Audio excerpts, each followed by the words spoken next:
नमस्कार, सभी को नमस्कार।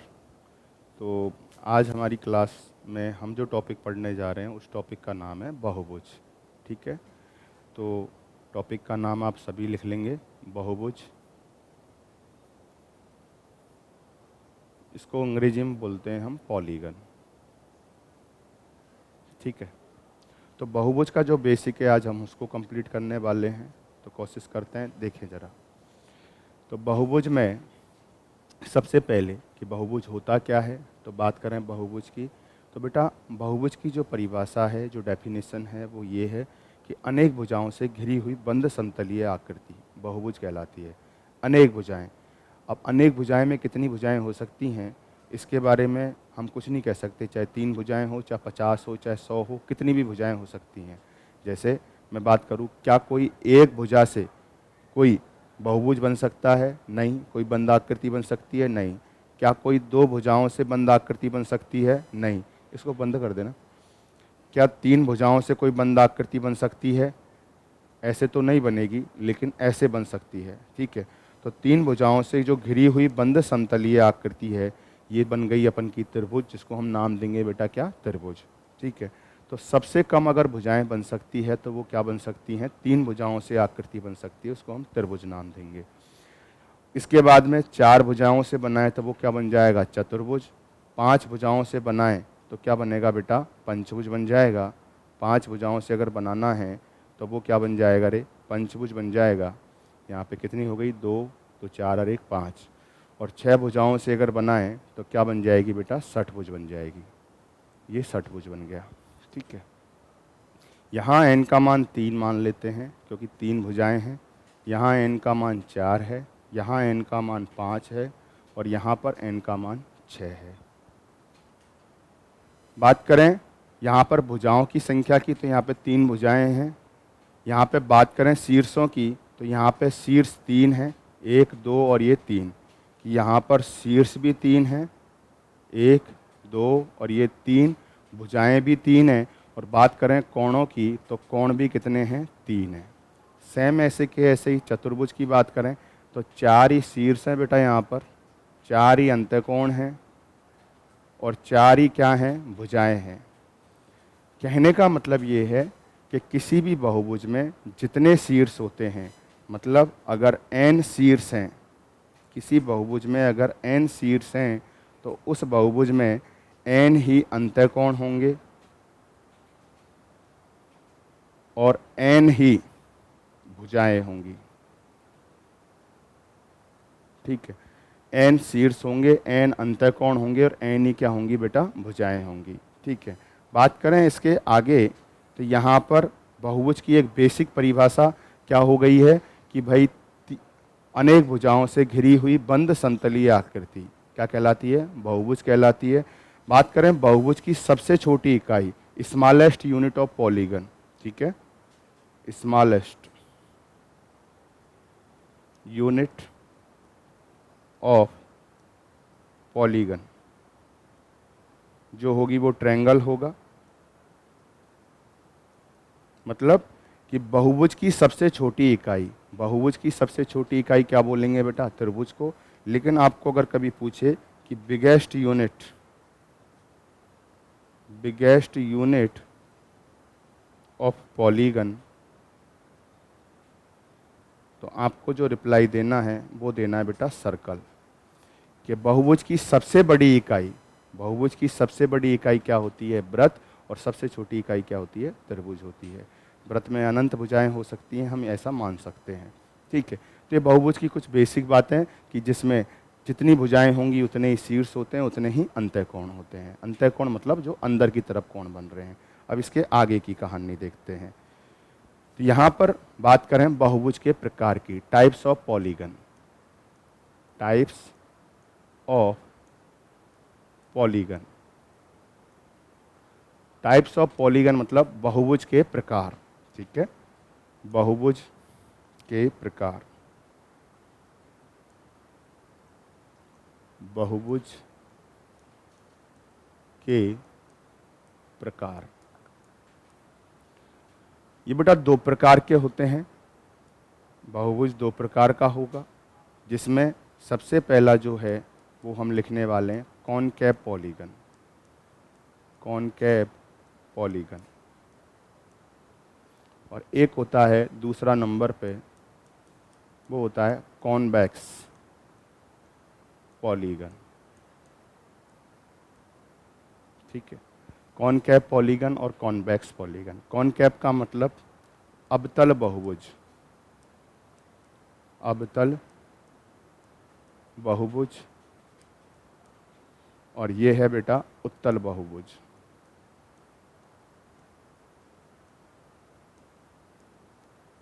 ठीक है, तो बहुभुज दो प्रकार का है, एक अवतल बहुभुज है और एक कौन सा है, उत्तल बहुभुज है। बात करें अवतल बहुभुज की, तो अवतल बहुभुज क्या होता है कि अवतल बहुभुज के बारे में बात करें तो इसमें एक छोटी सी बात ध्यान रखेंगे, ऐसा बहुभुज जिसका कम से कम एक कोण, minimum one angle should be greater than 180 degree. कि अगर किसी बहुभुज का कम से कम एक कोण, कम से कम एक कोण जो है बड़ा होना चाहिए किससे, 180 डिग्री से, मतलब वो रिफ्लेक्स एंगल होना चाहिए। रिफ्लेक्स एंगल मतलब हम बोल सकते हैं बृहद कोण होना चाहिए। कि अगर किसी बहुभुज का मिनिमम वन एंगल कि कम से कम एक कोण 180 डिग्री से बड़ा हो, तो ऐसा जो बहुभुज होगा वो कौन सा वाला बहुभुज होगा, अवतल बहुभुज होगा। Minimum one angle should be greater than 180 degree is called concave polygon. और बात करें उत्तल बहुभुज की, तो उत्तल बहुभुज ऐसा बहुभुज होगा जिसमें सभी कोण 180 डिग्री से छोटे हों। सभी कोण 180 डिग्री से क्या हों बेटा, छोटे हों, छोटे हैं या छोटे हों। कहने का मतलब all angles should be less than 180 degree. यदि किसी बहुभुज में सारे के सारे कोण 180 डिग्री से छोटे हैं तो ऐसा बहुभुज कौन सा बहुभुज होता है बेटा, उत्तल बहुभुज होता है। ठीक है, जैसे उदाहरण की बात करें तो हम उत्तल बहुभुज के तो उदाहरण जनरली देखते रहते हैं। जैसे त्रिभुज है, त्रिभुज के तीनों कोण यहाँ पे 180 से छोटे हैं। चतुर्भुज है, बात करें ये चतुर्भुज हो गया। पंचभुज है, ये पंचभुज हो गया बेटा। ठीक है, यहाँ पे ये सारे के सारे कोण जो हैं किससे छोटे हैं, 180 डिग्री से क्या हैं, छोटे हैं। तो ये सारे बहुभुज कौन से बहुभुज हैं, उत्तल बहुभुज हैं। लेकिन बात करें कॉनकेव पॉलीगन की, तो इसमें जो है आपके इस प्रकार से ये जो कोण है, जैसे यहाँ पे ये थीटा ग्रेटर देन 180 डिग्री।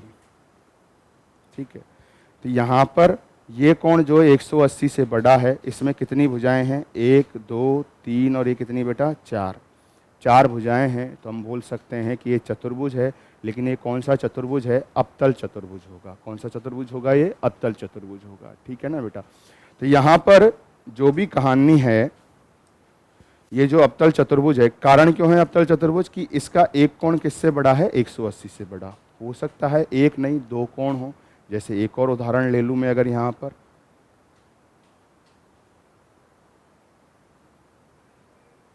इसमें बेटा 1 2 3 4 5 और ये 6 भुजाएं हैं, लेकिन यहाँ पर दो कोण ऐसे हैं जो 180 डिग्री से बड़े हैं।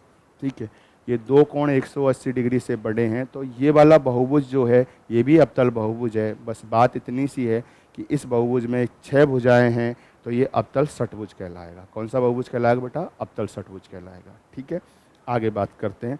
ये बहुभुज के बेसिक दो प्रकार हुए। ठीक है, ज़्यादा जितने भी हम फॉर्मूले पढ़ेंगे, ठीक है, इस पर हम सवाल देखेंगे इन डायग्राम्स पे कैसे क्या सवाल बनते हैं और क्या सवाल बनते हैं।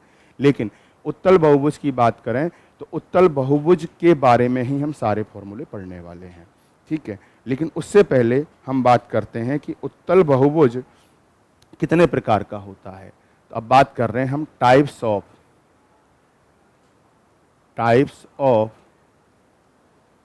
Convex polygon. कहने का मतलब उत्तल बहुभुज के प्रकार, उत्तल बहुभुज के प्रकार। उत्तल बहुभुज के प्रकारों के बारे में अगर बात करें तो बेटा ये 3 प्रकार के होते हैं। कितने प्रकार के होते हैं भाई? 3 प्रकार के होते हैं। इसमें जो सबसे पहला है वो हम बोलते हैं कौन सा वाला? समबहुभुज। समबहुभुज, ठीक है, समबहुभुज, उत्तल बहुभुज का। एक जो होता है बेटा इसमें वो होता है आपके समबाहु बहुभुज। समबाहु बहुभुज। और एक जो होता है बेटा इसमें वो होता है इसमें समान कोणिक बहुभुज। समान कोणिक बहुभुज, ठीक है। बात करें समबहुभुज की तो बेटा इसकी आप इंग्लिश भी याद रखेंगे चाहे आप हिंदी मीडियम से ही क्यों ना हो, ठीक है। ये रेगुलर पॉलीगन होता है, रेगुलर पॉलीगन। मैं इंग्लिश की इसलिए बोल रहा हूँ कि कई बार एग्जामिनर ने रेगुलर शब्द का इस्तेमाल किया है, रेगुलर या नियमित बहुभुज, ठीक है। और अगर आप इंग्लिश मीडियम से हैं तब तो कोई समस्या ही नहीं है, रेगुलर पॉलीगन होता है, ठीक है।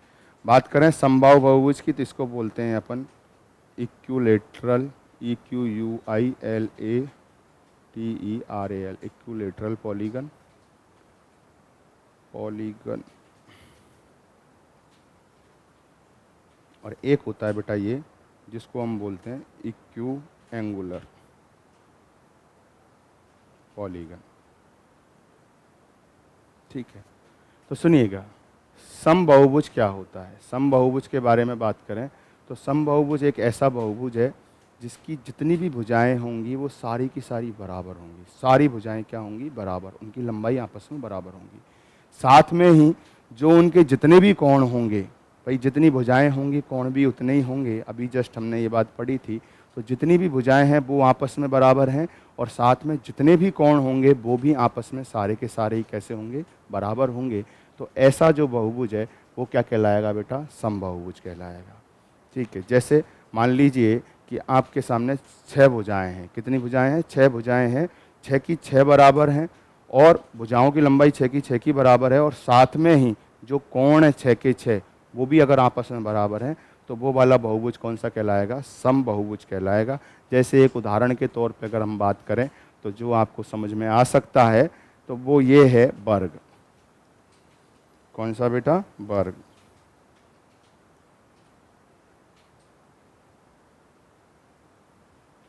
स्क्वायर। क्यों? क्योंकि अगर स्क्वायर की बात करें, वर्ग की हम बात करें तो वर्ग के बारे में हम क्या जानते हैं कि वर्ग जो है भाई कुछ इस प्रकार से आकृति बनती है, ठीक है। शाबाश।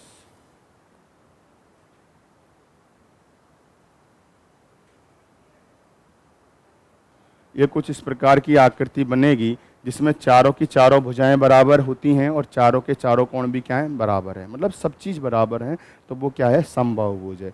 समबहुभुज के बारे में आगे चल के एक और चीज़ पढ़ेंगे कि कोई भी समबहुभुज हो उसकी जो उसके चारों, उसके सभी शीर्षों से, जरूरी नहीं है 4 शीर्ष हों, अगर 5 भुजाएं हैं तो 5 शीर्ष होंगे, उसके सभी शीर्षों से होके हमेशा एक वृत्त गुजरेगा। अंदर से भी, अंदर की सभी भुजाओं को स्पर्श करता हुआ एक वृत्त गुजरेगा और बाहर को एक वृत्त गुजरेगा। मतलब एक अंतःवृत्त गुजरेगा और एक परिवृत्त गुजरेगा, ठीक है। एक इनसर्किल होगा समबहुभुज का। समबहुभुज मतलब रेगुलर पॉलीगन का। तो a regular polygon has incircle and circumcircle both, ठीक है। दोनों ही रखता है, दोनों ही चीज़ होती है इसके पास में। सरकम सर्किल भी होता है, मतलब परिवृत्त भी होता है और अंतःवृत्त भी होता है, ठीक है। बात करें समबाहु बहुभुज, नाम है बेटा यहाँ समबाहु बहुभुज, इक्विलेटरल पॉलीगन। इसकी क्या कहानी है? इसकी कहानी ये कि ऐसा बहुभुज जिसकी सभी भुजाएं समान हैं। भुजाएं तो सारी की सारी समान हैं भुजाएं तो सारी की सारी समान हैं, लेकिन कोणों के बारे में हम ये नहीं कह सकते कि सारे समान हैं, ठीक है। कोण हो सकता है कुछ समान हो, कुछ नहीं हो, सारे ही अलग अलग हों, कुछ भी हो सकते हैं। लेकिन क्लियर सी बात यह है कि समबाहु बहुभुज की अगर हमें परिभाषा देनी है तो केवल सिर्फ इतनी सी है कि ऐसा बहुभुज जिसकी सभी भुजाएं समान हैं क्या कहलाएगा बेटा? वो समबाहु बहुभुज कहलाएगा। जैसे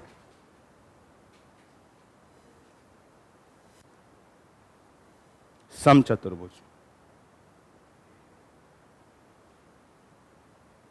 अगर मैं वर्ग को थोड़ा सा टेढ़ा कर दूंगा, ठीक है, ये वर्ग है जिसकी चारों की चारों भुजाएं बराबर हैं, चारों के चारों कोण 90 डिग्री के हैं, ठीक है। अगर इसको थोड़ा सा टेढ़ा कर दें तो यहाँ से भुजाएं तो सारी बराबर होंगी लेकिन कोण अलग हो जाएंगे कि ये थीटा, ये अल्फा, ये थीटा तो ये भी थीटा होगा, ये अल्फा होगा। मैंने सिर्फ एक एग्जांपल लिया है समबाहु बहुभुज का, ठीक है। तो कहने का मतलब ये वाला जो है इसको हम बोलते हैं समचतुर्भुज बेटा, रोम्बस, ठीक है। तो समबहुभुज की परिभाषा होगी ऐसा बहुभुज जिसकी प्रत्येक भुजा बराबर है तथा प्रत्येक कोण बराबर है, समबहुभुज कहलाता है। और समबाहु बहुभुज की परिभाषा होगी ऐसा बहुभुज जिसकी प्रत्येक भुजा बराबर है, क्या कहलाता है, समबाहु बहुभुज कहलाता है, ठीक है। और बात करें समान कोणिक बहुभुज की तो ये होगा ऐसा बहुभुज जिसका प्रत्येक कोण बराबर है, जिसका क्या बराबर है बेटा, प्रत्येक कोण बराबर है, ठीक है। तो वो वाला बहुभुज क्या कहलाएगा, समान कोणिक बहुभुज कहलाएगा। भुजाएं बराबर नहीं होंगी, इसका मतलब यही है, ठीक है, हो भी सकती हैं, ठीक है। तो कहने का मतलब यह है समान कोणिक बहुभुज की बात करें तो ऐसा बहुभुज जिसमें सारे के सारे कोण कैसे होते हैं बेटा, बराबर होते हैं, ठीक है। जैसे उदाहरण के तौर पे हम देखें तो आपके लिए सबसे बढ़िया उदाहरण है यहाँ पे वही आयत का। किसका बेटा, आयत का।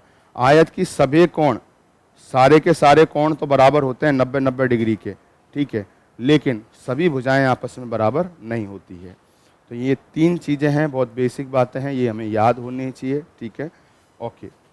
ज़्यादातर जो शब्दों का इस्तेमाल होता है सवालों में वो समबहुभुज का इस्तेमाल होता है या रेगुलर या नियमित का होता है। समबाहु बहुभुज और समान कोणिक बहुभुज का इस्तेमाल कम होता है, जो अब तक एसएससी या रेलवे ने हमसे सवाल पूछे हैं उनके हिसाब से अगर बात करें तो।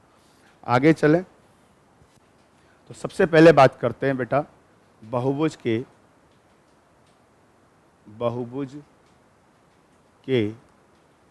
अंतः कोणों का योग। अंतः कोणों का योग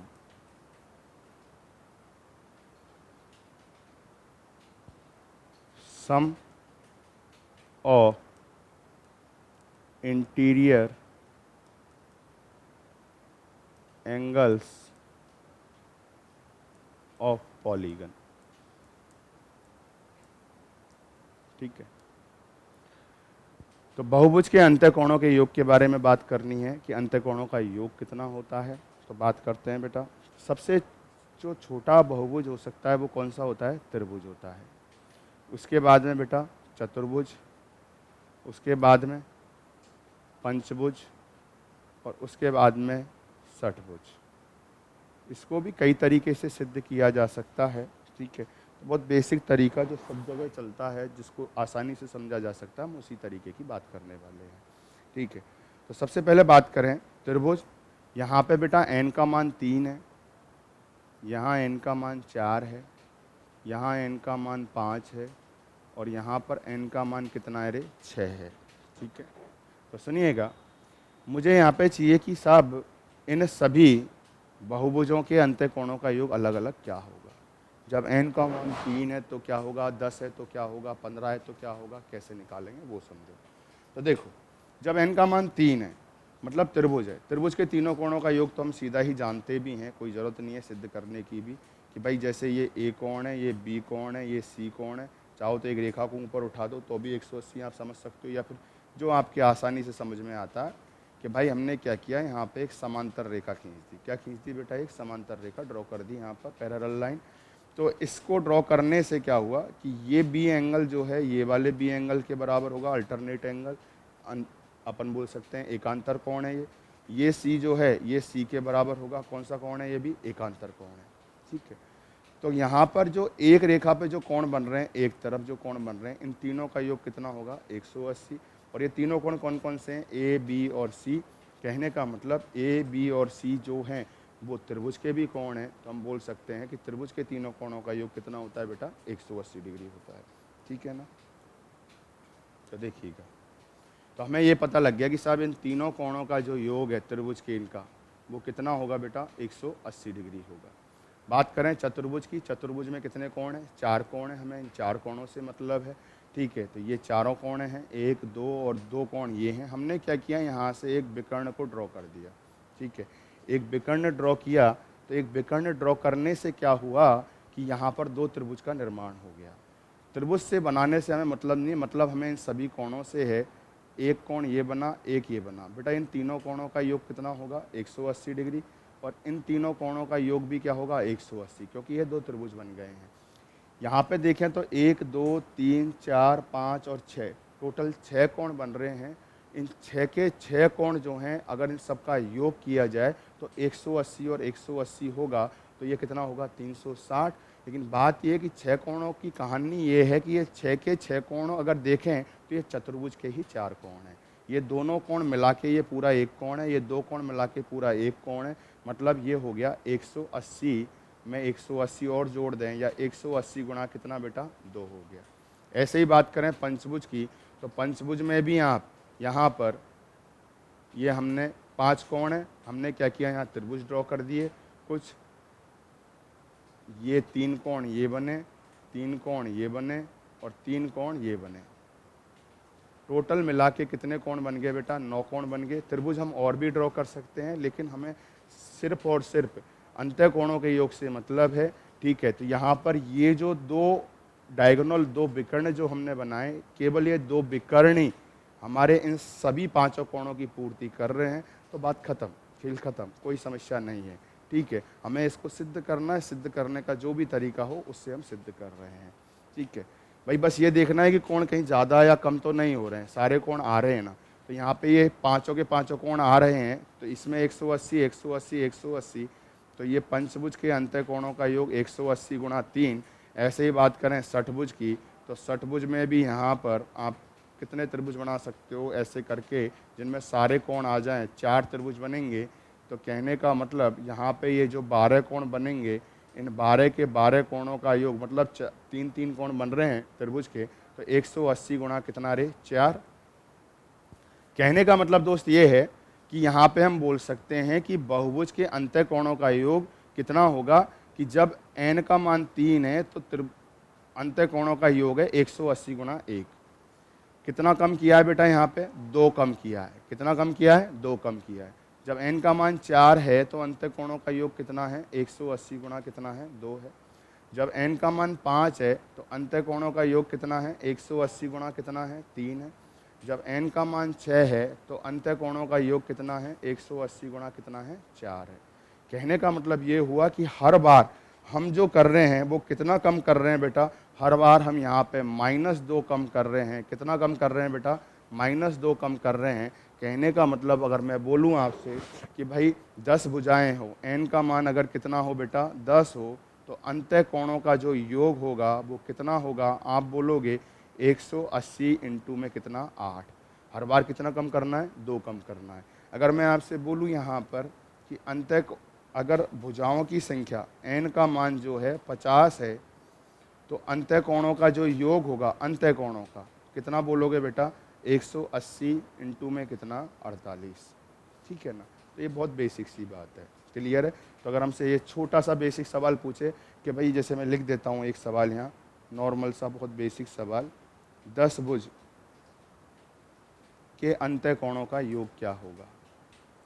10 भुज के अंतः कोणों का योग क्या होगा? तो कैसे करोगे बेटा इसको? कुछ नहीं, फॉर्मूला है हमारे सामने, n-2 गुणा 180 लिख दें आप। ये n-2 मैंने कैसे लिखा ज़रा समझिएगा। तो यहाँ पे जो फॉर्मूला बन के आएगा, तैयार होगा, वो क्या फॉर्मूला तैयार होगा? पहले तो ये 10 भुज का आप बताइए, हमने भी कोई फॉर्मूला बनाया ही नहीं है अभी तक तो। ठीक है, तो यहाँ पे 10 भुज है तो आंसर आ जाएगा 180 इंटू में कितना? 8। 2 कम कर रहे हैं ना? ठीक है, अब ज़रा फॉर्मूला देखें, फॉर्मूला कैसे बना। फॉर्मूला जो हमारा बनेगा, हम यहाँ लिख देते हैं, n भुजा वाले बहुभुज में, n भुजा वाले बहुभुज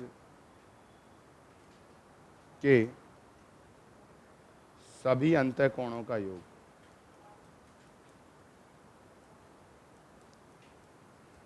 कितना होगा बेटा? तो ये होगा अपन का, देखो 180 से तो गुणा करना ही है, लेकिन कितना कम करना है हर बार, 2 कम कर रहे थे यहाँ पे, तो n भुजाएं अगर हैं, कितनी भुजाएं हैं n, तो कितना कम कर देंगे 2, तो क्या बचेगा n माइनस 2। तो आप इसको या तो ऐसे लिखें या फिर ऐसे लिखें, n माइनस 2 इंटू में कितना 180 डिग्री। तो कभी अगर हमसे सवाल पूछे कि n भुजा वाले बहुभुज के सभी अंत्यकोणों का योग क्या है, तो n माइनस 2 इंटू में 180, या फिर इसको हम बोल सकते हैं n माइनस 2 ऋजु कोण। ऋजु कोण, सरल कोण, सीधा कोण या स्ट्रेट एंगल। कौन सा एंगल बेटा? Straight angle. कि एक ऋजु कोण कितने डिग्री के बराबर होता है? 180 डिग्री के बराबर। तो ये हो जाएगा n माइनस 2 ऋजु कोण।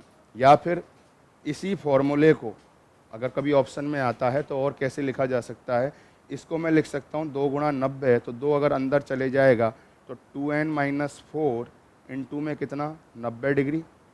ये 90 तो ऐसे ही रहने दिया, 2 अंदर ले गए तो 2n माइनस 4 हो गया। फिर इसको क्या लिखा जा सकता है? 2n माइनस 4, 90 डिग्री को हम बोलते हैं बेटा समकोण, मतलब राइट एंगल। ठीक है ना? तो किसी n भुजा वाले सम बहुभुज के अंत्यकोणों का योग, फॉर्मूला हमें ये याद रखना है। ठीक है, लेकिन ऑप्शन में अगर कभी ये दिखें तो इस तरीके से भी ऑप्शन आ सकता है, ये बात का विशेष तौर पे ध्यान रखें। आप स्क्रीनशॉट भी ले सकते हैं। ठीक है, ओके।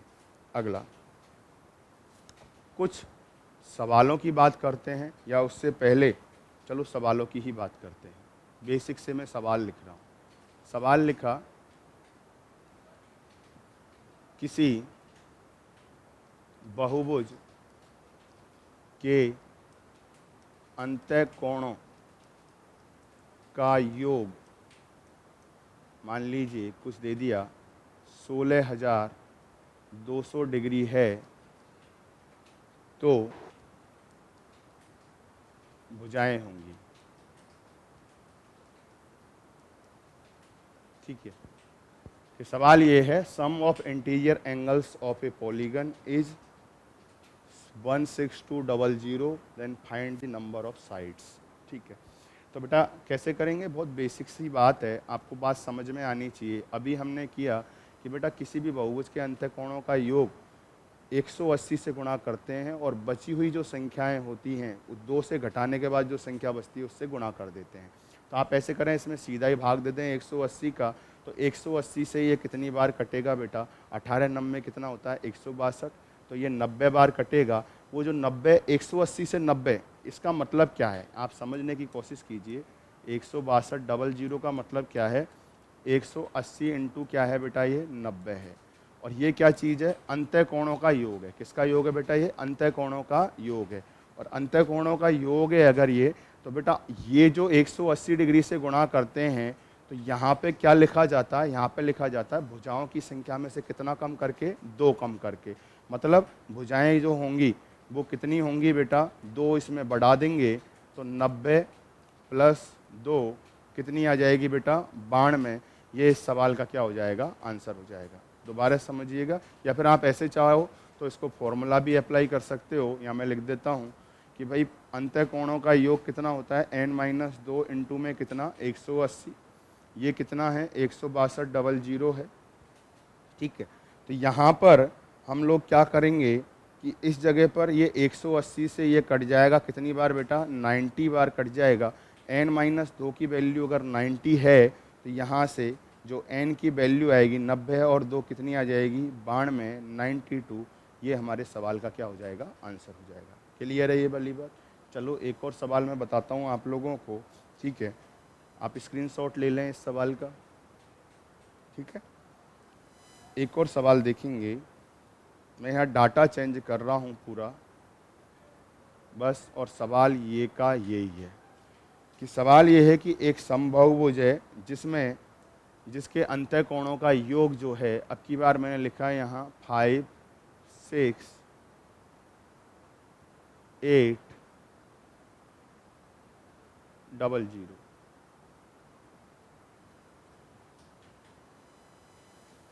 ठीक है, 5, 6, 11, 8, 19, ज़्यादा हो गया ये, मैं 7 कर रहा हूँ। ठीक है, 5, 6, 7, 00। ठीक है, किसी बहुभुज के अंतःकोणों का योग हमें दिया हुआ है। अब आपको निकालना है कि साहब इसमें भुजाएं कितनी होंगी। ठीक है, तो बेटा ये जो 56700 है, ये 180 से, ये तो कन्फर्म है कि 180 से तो गुणा होगा, लेकिन बात है कि 180 डिग्री जो है वो किससे गुणा हो रहा है, तो 180 से भाग देंगे तो 0 से 0 कट जाएगा, 18 तिया 54 आएगा, 2 बचेगा 7 आएगा, 18 एकम 18 आएगा, फिर उसके बाद में जो बचेगा 9 बचेगा, 0 आएगा, 18 पंजो 90। कहने का मतलब जो है वो ये है हमारे सामने कि जो निकल के आया 180 किससे गुणा है बेटा, 315 से मल्टीप्लाई किया हुआ है। इसका मतलब ये हुआ कि ये 315 कब आया होगा, ये 315 आया होगा जब हमने 2 घटाया होगा। मतलब जो भुजाओं की संख्या रही होगी वो कितनी रही होगी बेटा, 315 प्लस 2 बोले तो कितना, 317। चाहो तो आप इसको फॉर्मूले से करेंगे तो वही बात है, n-2 इंटू में 180 बराबर 56700। इससे ये जो कट रहा है भाई 315 बार ही कट रहा है ना, एक बार देख लेना। तो बेटा n का जो मान आएगा 2 उधर चले जाएगा तो 317, ये इस सवाल का क्या हो जाएगा रे, आंसर हो जाएगा। ठीक है, एक और सवाल लिखता हूँ बेटा मैं यहाँ पर, अंतःकोणों से रिलेटेड ही सवाल लिखा, निम्न में से, बहुत बेसिक सवालों की बात कर रहा हूँ मैं अभी, निम्न में से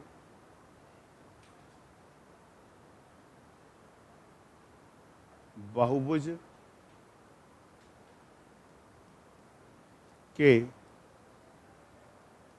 अंतःकोणों का योग क्या नहीं हो सकता। ठीक है, ऑप्शन लिख रहा हूं मैं यहाँ पर, 156,600। बी ऑप्शन है 369,09,00। सी ऑप्शन है 56,156,2156। ये लिख दिया या फिर और कम कर दीजिए। एक ऑप्शन लिखा 99800। ठीक है, हमसे पूछा है कि इनमें से बहुभुज के अंतःकोणों का योग क्या नहीं हो सकता। बेटा बहुभुज के अंतःकोणों का योग का जो फॉर्मूला है बेसिक, वो क्या होता है,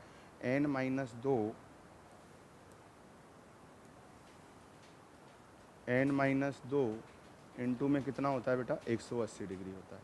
ठीक है, अब किसी भी बहुभुज के अंतःकोणों के योग में 180 डिग्री से भाग जाना बिल्कुल ज़रूरी है। ठीक है, तो यहाँ पर बात करें क्या इनमें 180 डिग्री का भाग जा रहा है या नहीं जा रहा है, ये हमें चेक करना है।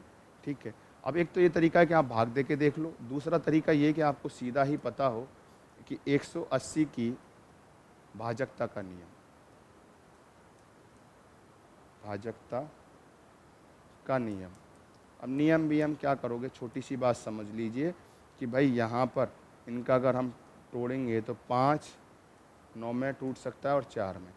3 ऐसी संख्याएं निकल के आई हैं जो हम बोल सकते हैं को प्राइम नंबर्स हैं, अलग अलग दो, इनमें कुछ भी कॉमन नहीं होना चाहिए, तीनों में से कोई भी 2 संख्याओं के अंदर। ठीक है, तो मतलब ये है कि 180 की भाजकता का नियम क्या हुआ कि 5 से भी भाग जाना चाहिए, 9 से भी भाग जाना चाहिए और 4 से भी भाग जाना चाहिए। या तो एक तरीका ये कि आप सीधा ही 180 से भाग दे दे के चेक करें कि भाई 180 से भाग जा रहा है कि नहीं जा रहा है। ठीक है, एक तरीका तो ये है। ठीक है, जिससे भाग जा रहा है वो तो अंतःकोणों का योग होगा और जिससे भाग नहीं जाएगा वो अंतःकोणों का योग नहीं होगा। तो कहने का मतलब एक तो ये तरीका, दूसरा कि आपको भाजकता का नियम 5 का, 4 का और 9 का, 5 की भाजकता का नियम अंतिम अंक में 5 का भाग जाना चाहिए, 4 की भाजकता का नियम अंतिम 2 अंकों में 4 का भाग जाना चाहिए, 9 की भाजकता का नियम अंकों के योग में 9 का भाग जाना चाहिए। तो देख लीजिए कि सब 5 की भाजकता का नियम सभी में अप्लाई हो रहा है, 0 0 0 0। ठीक है, 4 की भाजकता का नियम अंतिम 2 अंक में देखना है, यहाँ अंतिम 2 अंकों में भाग जा रहा है, यहाँ पे भी जा रहा है 4 का, 40 में जा रहा है, 0 में तो भाग जाता ही है। ठीक है, बात बची 9 की, तो 9 का चेक कर लीजिए, 5 और 1 6, 6 6 12, 6 18, 18 में 9 का भाग जाता है, ठीक है। तो इस संख्या में पूरा भाग जाएगा, मतलब ये बहुभुज के अंत्यकोणों का योग होगा। ऐसे ही यहाँ पर भी 9 और 9 18 और ये 9 27, बिल्कुल 9 का भाग जा रहा है, कोई समस्या नहीं है। और यहाँ पर भी 6 4 10 और 5 15 और 3 18, यहाँ पे भी भाग जा रहा है 9 का, मतलब पूरी संख्या में 9 का भाग जा रहा है। यहाँ देखेंगे, यहाँ 9 और 9 18, लेकिन केवल क्या बच गया है, 8 अलग से बच गया। कहने का मतलब इस संख्या में भाग नहीं जा रहा, तो ये संख्या 180 से नहीं कट रही और बाकी की सारी संख्या 180 से कट रही है। और हमसे पूछा है अंत्यकोणों का योग क्या नहीं हो सकता तो हमारा जो आंसर हो जाएगा वो कौन सा आंसर हो जाएगा भाई, डी आंसर हो जाएगा। क्लियर है ये वाली बात, आप स्क्रीनशॉट ले सकते हैं।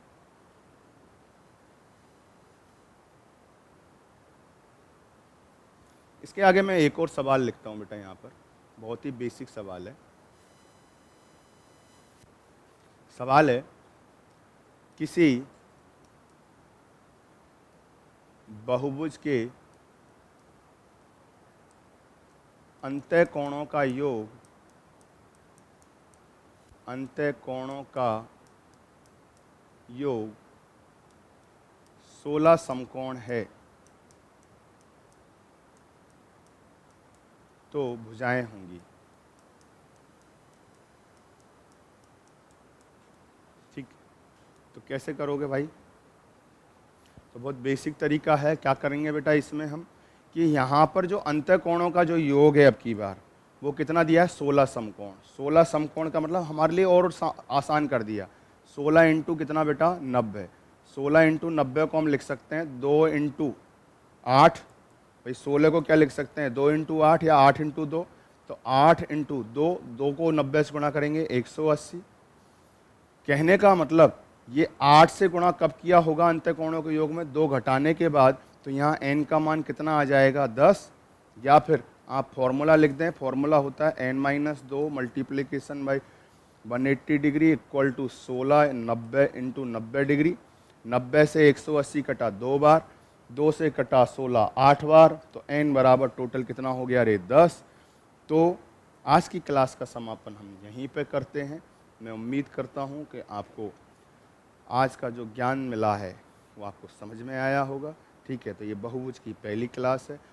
कल की क्लास में हम बहुभुज की दूसरी क्लास पढ़ेंगे और उम्मीद करता हूँ कि आप इस चैनल को सब्सक्राइब करेंगे, Agarwal cooking centre Gangapur city को। ठीक है, जो चैनल है यूट्यूब चैनल, इसको सब्सक्राइब करेंगे और वीडियो अगर पसंद आई है तो लाइक करें, कमेंट करें। ओके, धन्यवाद, बाय बाय।